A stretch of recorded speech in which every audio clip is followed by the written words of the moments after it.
So, how are you guys? Wow, it's really been long before I was here, and I've really missed you. We are coming almost to the end of 2019. If you're seeing me now, honestly, we have a reason to thank God.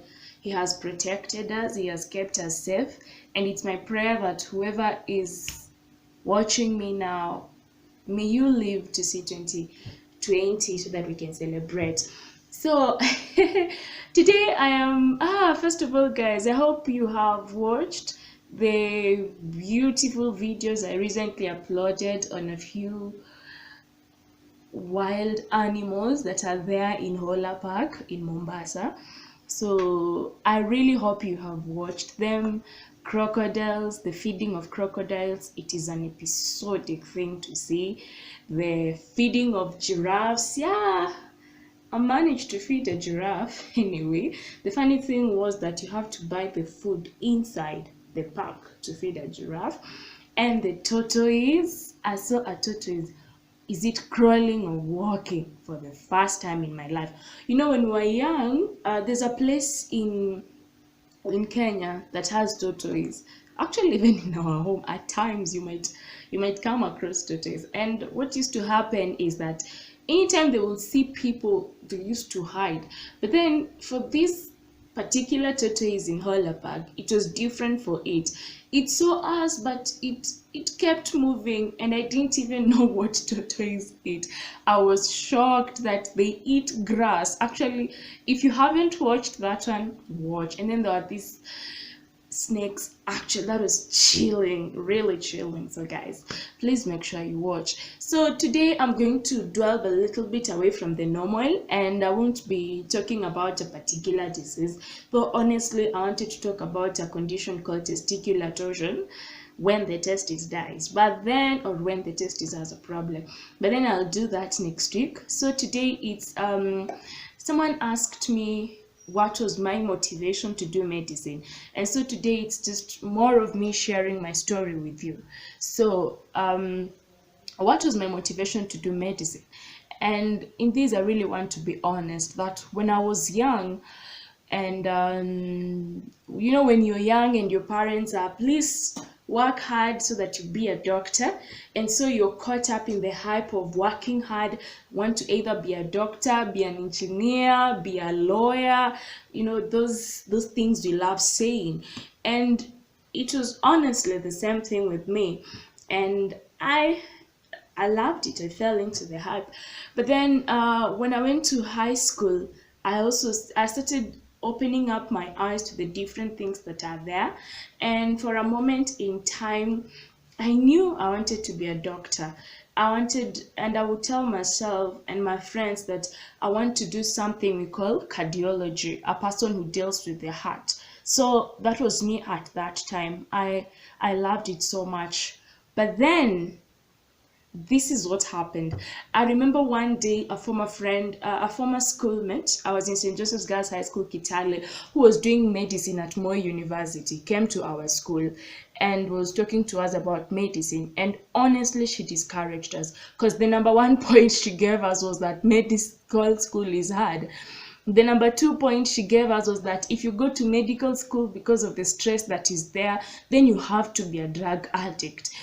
The number 3 point she gave us was that when you go to medical school, you'll be dealing with bodies of dead people, what you call cadavers. And she said it was scary.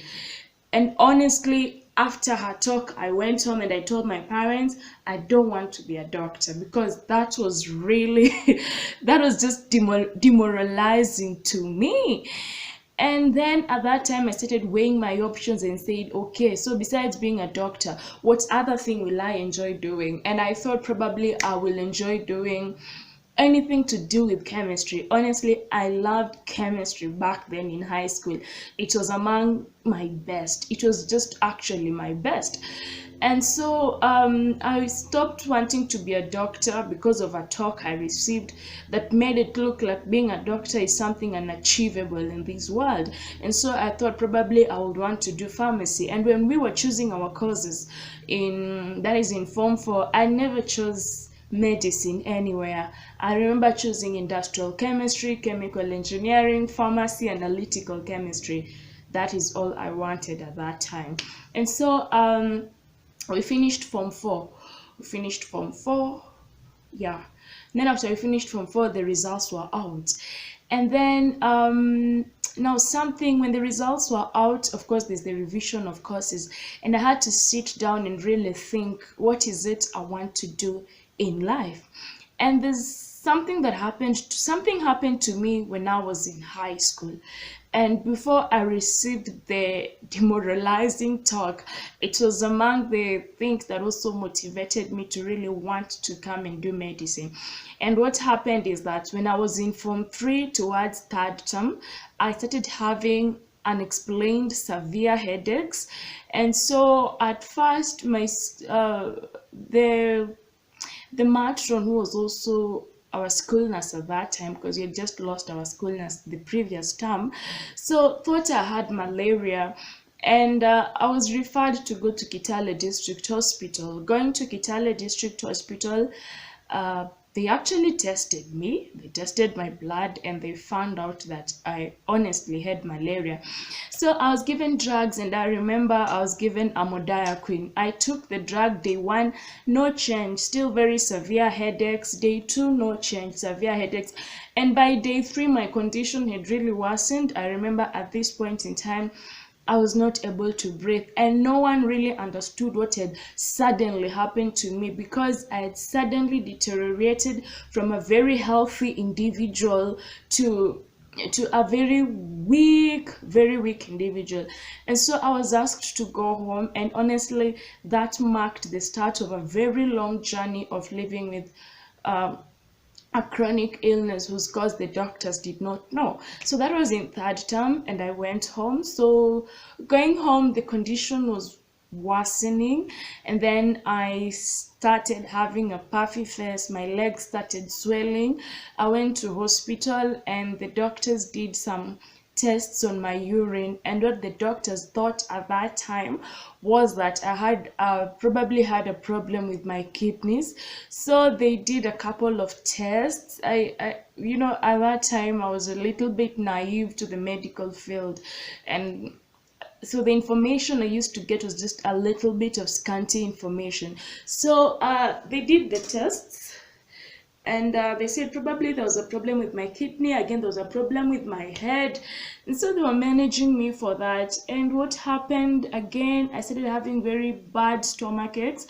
And now I can call them abdominal pains. I started having very bad abdominal pains, fever, and no one was really understanding what was happening to me. Diarrhea, and at that time the headache is still there, the face is still swollen. So I went to a doctor who was a friend to my parents. We fellowship in the same church, and he diagnosed me with typhoid and amoebiasis. So I started taking the drugs for typhoid and amoebiasis. The abdominal pain stopped, but then the headache continued, and the face continued swelling with the legs. But again, I was still under management. And what happened throughout this period is that I was out of school, and that was still within third term, between September, November, December. So I was referred to a neurosurgeon in Eldoret. His name is Dr. Florentius Koech. And so I went to Dr. Florentius Koech. They did a test. I remember they did a CT scan, and I've been telling myself that after I go home for this holiday, I'm going to look for that CT scan and interpret it, because at least now I can interpret a CT scan. What happens in a CT scan? In full, it's computed tomography of the head. You're put in a machine, and then they run some form of X-rays. Then it gives an image of your brain and the bones in the head. And so I did the CT scan, and I remember Dr. Florentius saying that there's a possibility that we have some vessels that carry blood to the brain which are blocked. So anyway, I don't know if it's me who caught that, because right now, from medical point of view, I don't know how possible it is to probably pick blocked vessels or something. Okay, I really want to go back and interpret the CT scan myself. But that is the information that I received, and so I don't remember the drugs that I was given, but I was given very many drugs. So she told me, it's a he, and he told me it's not something that is really, really, really severe or something that should worry us. He is confident that the drugs will help us. And something else that he picked up from the CT is that I had a condition called sinusitis. At least now I understand what is sinusitis. You have what you call the sinuses. Those are just spaces within the bones that are in the face. And so and normally they have they're important in draining mucus. And so he said that he also picked up that there could be a possible problem with the sinuses. So at that time he said if the condition worsens, he would refer me to an ENT surgeon. And so he gave me the drugs, but what happened is that when I went home, my headache only became very, very severe. And I used to have very severe headaches to the point that there was literally a line appeared on the forehead, as if separating this side of my forehead and this other side of my forehead, and I wouldn't sleep. It was really, really, really tough for me. So that meant I didn't go back to school in third term. So I was out of school for about 3 months. And because I was a student who really loved studies, and I had really made a vow when I joined Form 1 to work hard and get good grades and go to the university. But then I was afraid that probably my dream is not coming, my dream won't happen like I thought it would happen. And so so I was at home, and when guys were almost doing their end of year exams, I really insisted and begged my parents. I told them, please just let me go to school and do that exam in whatever form I can do that exam, because honestly, I don't want to repeat Form 3 and I don't want my dream to die. And before that time, there's a school near our place. It's called Miami Girls Secondary School. I remember one morning I woke up and I went to the school. I went to the office, my parents oblivious of what was happening. I went to the office and I told the school principal, Madam, I'm Victoria Nelima. I am a student at St. Joseph's Girls High School, but I've been out of school for the past 2 months because of diseases. And right now I am here for you to allow me access the library and use your books to read. She was really moved, she was really touched, and so she let me.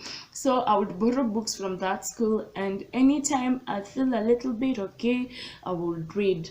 And so I went back to school for about 2 weeks. I did my end of year exams. Thank God I did not fail. So I was promoted to Form 4. I came back home, still no improvement, struggling with the really, really severe headaches. And January 2012 came. Now a candidate with no improvement. But what was happening this time round is that I started having difficulties in breathing, and I started having very bad chest pains, but with no fever. But then at this time, it reaches a point and people just want to tell you you have to be strong. And so I went to school encouraging myself to be strong, but deep inside me I knew I was really suffering. At this time the headaches had only slightly disappeared, and I went to school, difficulties in breathing, very bad chest pain. So I think I struggled for 1 month, and then after the 1 month I knew I wasn't going to struggle again. But then what I did this time is that I did not tell anyone about my condition. I felt like I was bothering people, being the sickly girl in school, the sickly girl at home. Your parents actually have to spend a lot to sponsor you. Mark you, when I went to see the neurosurgeon, it was a little bit hard to gain access to him in the public hospital, and I had to go to a private facility, that is Eldoret Hospital. And the truth of the matter is, it's not as cheap and as affordable as most of you might think. It's not cheap, it's not affordable for an average Kenyan. And so it means your parents really have to really deep into their pockets to be able to do that. And so this time round, I spoke to my roommate. The mother was a nurse in Kitale District Hospital, and I told my roommate, I'm not feeling well. I am really suffering and struggling, and I don't want to bother people with my problems. So what I want you to do is please write a letter to your mom. No, I wrote a letter. No, I wrote a, was I who wrote a letter? Was she who wrote a letter? But what happened is that she made an arrangement with the mom for me to go to the hospital on a specific day, and then she would talk to a doctor who would give me personalized care. And so I went to hospital. I went to Kitale District Hospital, and there was the doctor, Dr. Kakunde, and he literally took care of me, treated me free of charge, paid for the tests, all my tests, the tests that I did, he paid for them. And so I did a chest x-ray, then I remember doing an ECG, and it was just very abnormal. And that's when they knew there's really a problem with this girl's heart. And then so I went back to Dr. Kakunde. I was given so many medications. At that time I was a computer student, and I would Google my symptoms. I understood that I'm having palpitations. I'm really struggling. And I remember after reading the ECG and reading the diagnosis, I quickly went and Googled computer students, so at least I was well versed with computers. And honestly, I really lost hope in life, realizing that there was a possible heart condition. So I was referred to a cardiologist in Eldoret. It's funny that this cardiologist whom I was referred to was the wife to the neurosurgeon whom I had seen, and that was Dr. Florentius, to do an echo. And I remember being given so many drugs. I came back with them to school. And then when I came back to school, the condition just worsened. So I had to go home again, and I stayed home. So it was about home hospital. And remember, right now I'm a candidate. In the 1 month that I was in school as a Form 4, I managed to only do an indexing exam. And I'm a candidate, but I am at home. So I stayed at home hospital for another like 2 or 3 months. Then I came back to school in term 2. And at this time, guys, I've finished the syllabus. I don't know what to do. I have lost hope in life. And I remember one day I took all my drugs and I said, God, I am not going to take these drugs again. It's either I die or you heal me, because I'm tired. This is not the kind of life I want to live. I'm not going to be a person that oscillates between home and school. I'm tired. And no one knew. I literally stopped taking my medication. Please do not do that. I literally stopped. I took all my medications and I threw in the dustbin. I said, whatever happens, let it happen. But I think one thing that really kept me strong at this time was my trust to God, and my trust in God. And I remember at this time now, I was like, I am not even interested. Because when I went back to school in term 2, I went to my class teacher. Now I went to the guiding and counseling master, and I told her, I am not fit to be in Form 4. I have not been in school in Form 3 third term. I have not been in school in better part of Form 4 first term. So what am I honestly doing? What am I doing in school? I want to go to Form 3, and I'll come back next year and then do Form 4. And the guiding master was, no, you can't do that. And I was like, you don't know what I'm going through. You don't know how hard it is for me. You don't even know that I'm no longer taking my drugs. You don't know. Right now, it's just between me and God. And I remember going back to my class Form 4. I picked my locker and I went back to Form 3. That was really funny, honestly. That was really funny. So I went to Form 3. I think I studied there for 1 day. And then at this time, my parents have been called. And number one of my uncle came to see me and he talked to me. And I was like, I'm so tired of everyone speaking to me. Let me go to Form 4. But my target now is just to get a C plus or any grade. I'm going to come back next year and I'll now probably be a serious student. Probably I'll be more stable. But I told you guys that since I was young, I have learned to trust in God. There are times even when things are hard and nothing just seems to make sense, I have learned to trust in God. And in term 2, I wasn't reading. Honestly, I'd given up. Guys are almost finishing the syllabus. I am just there. So what is the need of me reading? But one thing I used to do is that I used to pray and cry to God. And I remember at first, because of the despair, I would pray and I would say, okay, God, what is it? Why? Okay, God, why? What was the need of me even being born if this is what I was going to go through? Because if I was not born, probably I would. This will never have happened to me. But then the time I realized that from the story of Job, that there's no need for you to blame God, because at times everything that happens with a reason, and he is the one who holds the universe in place, that in him everything holds. And so I started praying and saying, God, if you're going to really take me out of this, what I'm going through, then I will never be ashamed of singing and praising your name among the nations and among the people. And this was term 2. In St. Joseph's Girls, we had a field in the evening. It used to be a prayer field. You would find people there praying and crying out to God. And I would go there in the evening, and sometimes I would go there like at 6, and I didn't know what to do. I would go there and I would literally cry, because whatever was happening, I just felt was just too much for me. And so this one day, we had Kubamba crew come to our school. We call K crew. And when they were there and guys were happy jumping, I left. I didn't even attend that part.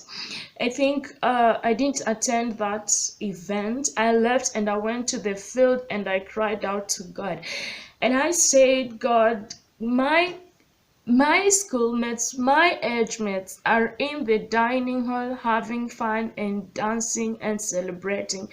But I cannot do that because I am physically weak and I don't know how to tell somebody that I am not okay. I am tired of being a burden to people. And I honestly cried that day. Guys were inside the dining hall jumping and celebrating and rejoicing. But I was out in the prayer field crying out to God. And I was like, God, it's only you who gets what I'm going through. I don't think so there's anyone who gets it. I don't think so there's anyone who gets it that I've given up. I don't think so there's anyone who gets it that I have no hope in this life. Anytime I hear someone is gone, I'm afraid, am I the next one? And what happened this day was actually a unique experience. So I went for supper. The event was over. I went for supper. Then I went back to the field again to cry. And when I left the field, I remember this lady following me. She was in Form 3 and she followed me.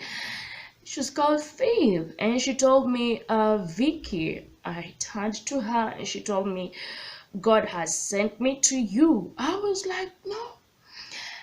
I didn't say it, but deep inside I was like, no, how has God sent you to me?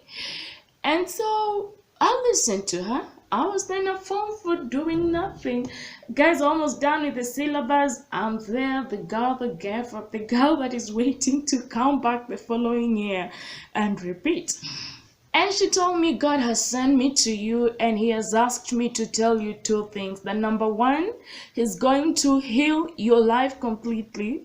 First was God has heard your cry, and number one, He's going to heal your life completely. And number two, He's going to give you the best grade ever in your KCSE. I didn't ask her anything, but I remember leaving and going back to class. I took my locker to the front of the class behind the door and I cried out to God. I said, God, if indeed it's you who said it, then show it to me that you're not a liar, that they're not just the words of a human being, that you're not a liar. And from that day, I really used to be afraid of that lady. I would see her and I would run away. And one day I gathered the confidence and I asked her, so you say that God sent you to me. I want to know, how do you speak to God? Are you sure it was God? And she told me, she laughed and she told me, you're not the first person that God has sent me to. And I was like, okay, okay, okay. And I think after receiving that news, my health was not stable. But then, deep inside me, there was stability. The physical me was not stable, but the inward me, the inside of me, found the strength to move on and to wait and watch God doing what He said He was going to do. And at this time, slowly by slowly, struggling, I started reading. I wasn't reading, but I started reading. The topics that people did while I wasn't there, I started reading for my own. I started reading chemistry, I started reading physics on my own. I started reading biology on my own and covering up on the topics that guys had not covered up. And mark you, this is term 2. I'm left with just a few months to doing my national exams. I started doing it. I started reading. And I had a supportive group discussion. We used to call ourselves the Six Sisters, and they helped me. They held my hands. We used to discuss a lot. And then I went to my class and I picked the last 2 indexes. There were actually 2 people, and now we were the last 2 indexes in my class and me. I was the index one of my school, funny enough. And then so the 3 of us, so every day at around 8:30 we would go to the library and we would read together. Me and them, we would read together, go through questions, go through the topics. And my teachers were very supportive. They would call me, they would speak to me, and they would encourage me. And one of my teachers, was my chemistry teacher, called Mrs. Romalo. This teacher held my hands. At my weakest points, I would go to her place, I would sleep at her place, I would stay at her place, and she would fight for me. She became like a second mother in school, and she encouraged my own mother, she encouraged my own family. She was just a blessing, and she is a blessing. And so at that time, yeah, I started reading slowly by slowly, and slowly by slowly I started getting to where other people were getting. I would go consultation to my teachers and they would teach me. It didn't matter how easy the concept was, but I was not getting it. They would help me get it. It was a blessing to be in that school. And I had a supportive class. They supported me. They always wanted to know that I am okay. When they thought I was not okay, they would ask me, are you okay? And so what happened? Then, towards the end of that, we did our county mock, and the results were good. I thank God. And then we went to term 3. I didn't stay in school for tuition. I didn't feel like, so I went home. I was just trying to, I was trying to be stable. And so third term, went back to school. And this time the journey was the same. I pressed on and I read like a mad woman. And I would pray to God. I would say, God, lead me, direct me. Whatever you said about my life, then let it come to light. When we were doing our national exams, I remember praying to God and saying, God, in our group discussion, and we would pray and we'll say, God, let it be known that we can still shine even without leakage. That was before the time of Matiangi, and things were a little bit different then.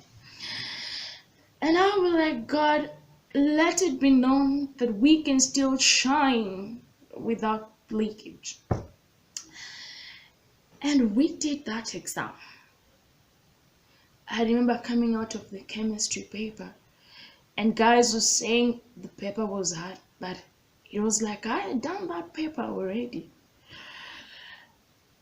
And all my papers were good.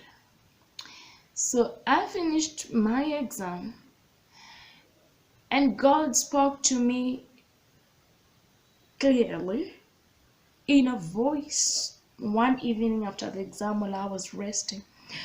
And it was a very clear voice, and the voice spoke about my results. And the voice said, Victoria Nalima, you're not going to be the best in your country, but you're going to be the best in your county. And I knew God had spoken, but I wouldn't just sit there. I had to work. He had spoken, but if I was not going to work, if I was going to sit there and pity myself, then it was not going to work out. And by this time, slowly by slowly, my health was improving. I was gaining stability. So I finished, honestly. We finished KCSE, then I went home. Then the results were released around March 2013. It was election time. And I remember a day to the results, my mom decided to plait my hair. And I asked my mom, Mom, to you, what is passing? And my mom told me, I really know what you have gone through, my daughter. And for me, if you get a B+, I'm okay with it. And deep inside my heart was a time for me to wait and see what God had. If what He had said was indeed coming to manifest. And during the day of the results, we were seated in the sitting room watching TV. And it honestly happened. It happened exactly.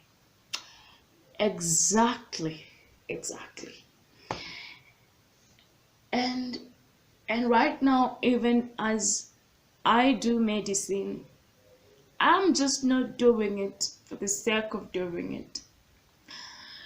But I do it to be used by God to touch somebody's life.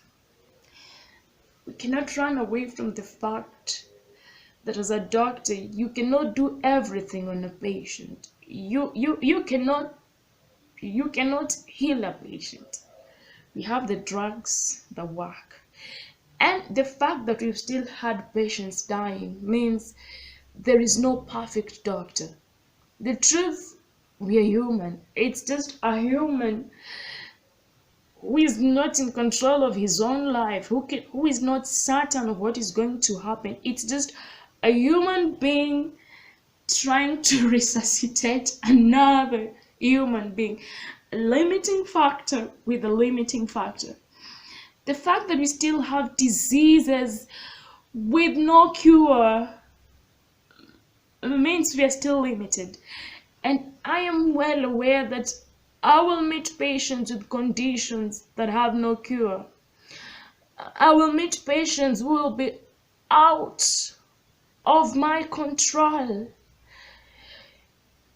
But then, how I talk to them, how I deal with them, how I deal with the relatives, let it be a glimpse of hope in them. That even though there is no hope of getting healed from the condition, but then the words from this doctor are words that can keep you going. The smile from this doctor is a smile that can keep you going. The action, the way you're being treated by this doctor makes you feel like you're a valuable human being. You're a human being of value and worth. And so for me, it's more of the human touch to a fellow human being, because no one chooses to be a patient. We find ourselves, doctors too become patients. Doctors do die. No one chooses it. So for me, it's just more of giving a touch of humanity and being used by God to give the touch of humanity. Yeah, so, and that is why I'm here doing medicine. And I want to encourage you, if you want to do medicine, it is not hard. It just needs consistency, being ready to work, being humble, agreeing that you don't know and you want to. Yeah, and so far the journey in medical school has been fun and amazing. I've enjoyed it, honestly speaking, and I love it. A few challenges here and there, but well, that's a talk for another day. So guys, my point for you is, however hard it is, I just pray that you shall be encouraged and find strength. And there's this song that I used to sing. I composed so many songs over time when I was struggling with diseases, and one of them is this, and I just want to dedicate it to you. And that's why, guys, I really find it hard to deny the existence of God. I really find it hard to confess that I can exist on my own, that I am self-sufficient as a human being, because I am not, and we are not self-sufficient as human beings. And this song that used to keep me going says, "You are the Lord that leadeth me. You are the Lord, my healer. You sent your word to heal my disease. You are the Lord, my healer. Wewe ni Bwana uniponya, wewe ni Bwana ponyaji. Ulituma neno lako nipone, wewe ni Bwana ponyaji.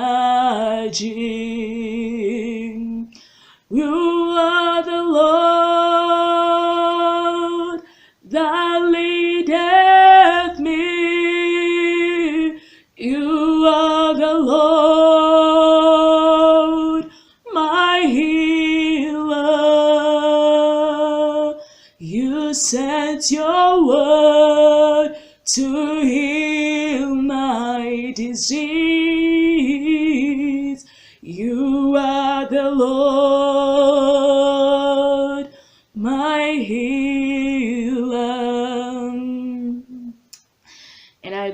Bless the Lord. That right now, He healed me. He healed me and He set me free. So trust in the Lord. Listen to your doctor, because God uses your doctors to heal you. God used doctors to give me medications. God used doctors to diagnose me. And God used them. And He healed me through them. And may the Lord bless you. That is my story. If you have not subscribed to this channel, please do so. Bye bye.